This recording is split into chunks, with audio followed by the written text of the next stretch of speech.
Hi, and welcome to this building I still haven't made a video about. This is a warehouse, my warehouse. It's also my VR play space.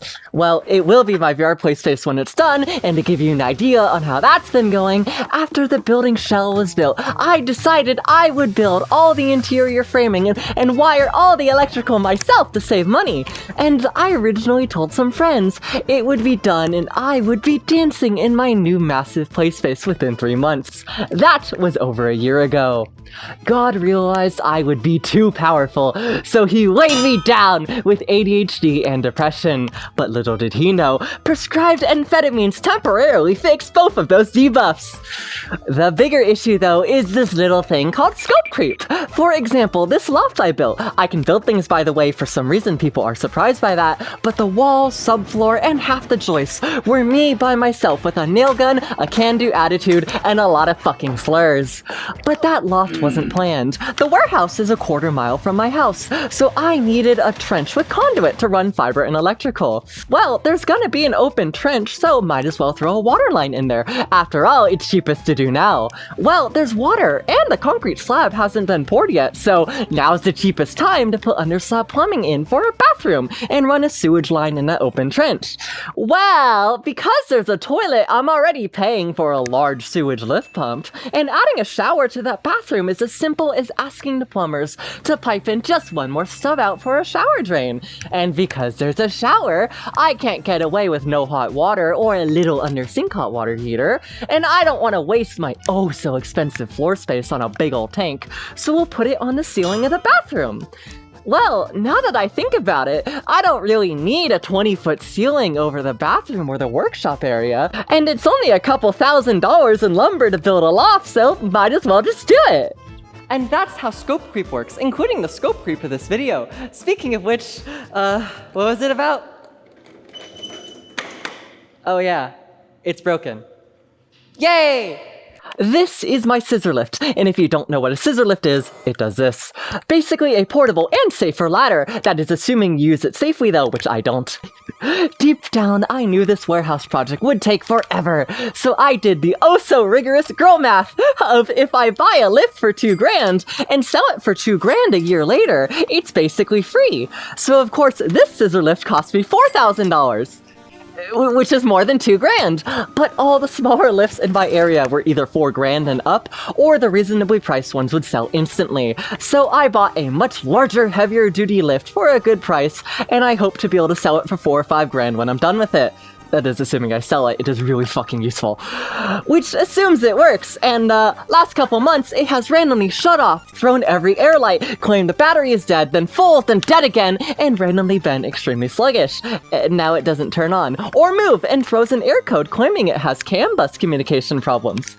And this is an industrial machine, which means it's chock full of safety interlocks. So all it takes is one single wire to be chafed or corroded, and because one module isn't communicating with the rest of the machine, it will refuse to turn on. Please, please, please don't be the controller wire, because that wire runs down the whole lift mechanism and is inaccessible while the lift is lowered, and the lift doesn't move right now. Let's just check the battery compartment and pray something really obvious is unplugged, and those wires are really corroded, but that's probably not the issue because there's still enough copper there to conduct electricity. And the other battery compartment, those are supposed to be connected, completely corroded through. Lucky me, I think we found our problem. This should be an easy fix. Sometimes foreshadowing is relatively obvious. I bet there was just a little bit of copper left to bridge that connection, and that wire was glowing red hot when the lift was running for the past few weeks, and I want to test that! So let's cut the corroded wire off. Oh, it's still corroded. Okay, just cut a little bit more off, and bridge the connection with the scrap piece of wire we are going to temporarily convert into a light bulb. The lift is having a panic attack when I tried to turn it on, so let's naively assume the batteries are dead and let it charge for a little bit before we test our hypothesis. Oh, it's charging! While we are waiting, I want Wi-Fi. The access point was up there, but we had to take it down while welding to the trusses, and I don't have a scissor lift to get up there, so this'll work. Update! That's hot! Hour later and it's still not turning on. I tested the batteries and they're fully charged, so why is it not turning on? Oh, okay, looks like we got lucky again. These, I assume, balance wires were heavily corroded and me jostling everything around made them finally let go. Let's just crimp some new connectors on them, making sure to slather anti-corrosion cancer paste all over the wires and my fingers. And of course these won't fit over the battery terminals, so let's drill them out nice and carefully and break it. That hurt a lot, by the way. Okay, screw doing things correctly. I twisted both wires together and slathered them in cancer paste, like snakes mating in an Exxon oil spill, and crimped them in one big crimp, which I think is a big no-no, but I just want it to work. It'll be fine. Also, that wire's been repaired before. Someone's been in here.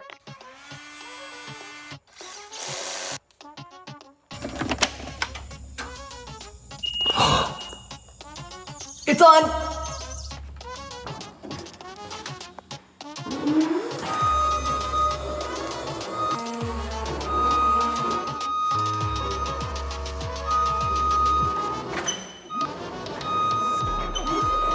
Oh, that's not. Oh, these aren't mine.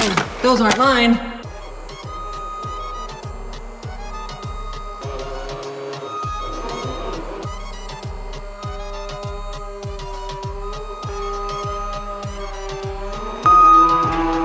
Oh, I see it's smoking. It's smoky, but it's not a light bulb yet, so let's just remove some copper and...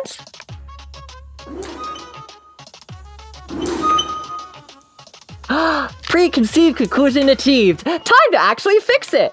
Cancer paste, crimp, heat shrink, more cancer paste, and torque it down with power tools, which won't come to bite me in the ass later, right?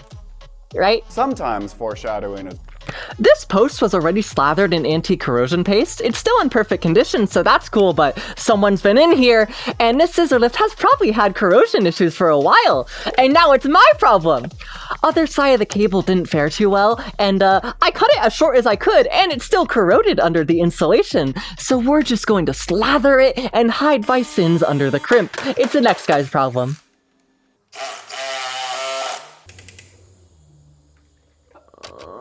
Oh no! Ah!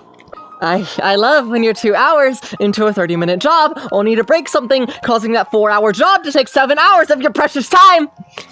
I can't exactly recommend this, but it looks like you can drill into lead-acid batteries! I don't know, I looked it up, watched 20 seconds of a 4-minute YouTube video, and decided I can probably do this. Because the best solutions are the ones made at 9 p.m. on a Friday, when all the auto parts stores are closed, and you'll do anything to get your car working that night with the tools you have at hand. By the way, don't use an angle grinder on lead. Notice how that's not sparking like steel would? Yeah, I'm throwing fine cancer dust into the air while wearing no PPE. I don't have an N95 mask, so let's hope a face shield does something. I will say, lead is very satisfying to drill through though. 7 out of 10, worth lowering the collective IQ of an entire generation.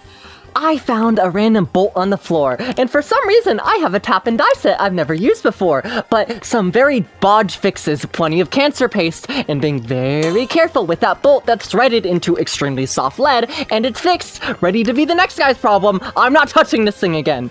It took me half an hour to lift that battery tray back in place, one 2x6 cutoff at a time. My back still hurts. The other batteries thankfully weren't that bad, so with no light, beat up hands, and a waning motivation, I cut and recrimped the bad connections, wire brushed the rest, and of course slathered everything in cancer paste. Luckily, I wasn't dumb enough to set this tray on the ground, so it only took a minute to close. Now, for the moment of truth. It's 10 p.m., I'm tired, my back hurts, and I'm drenched in sweat. Please work. Oh, it turns on. Oh, it turns on. All right, baby, don't quit on me. All right, do you work? Okay. Oh, it works! Fuck yeah. Ow! Shit. Fuck. It was... Oh, it's a wasp nest! Oh dear god. Okay, let's go back down.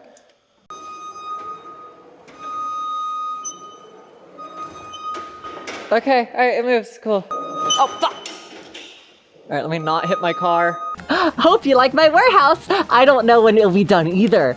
Maybe I'll make some more individual project videos. We'll see. Subscribe if you like Happy refusing to pay professionals for things she naively thinks she can do herself. Subscribe, thank you Patreon subs, follow me on the other platforms, and give me money. I am miserable. I'm going to take a shower. I am covered in lead dust. And cancer paste.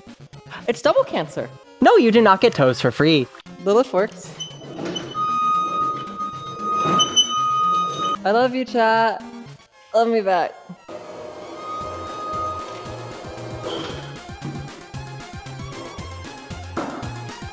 Yay!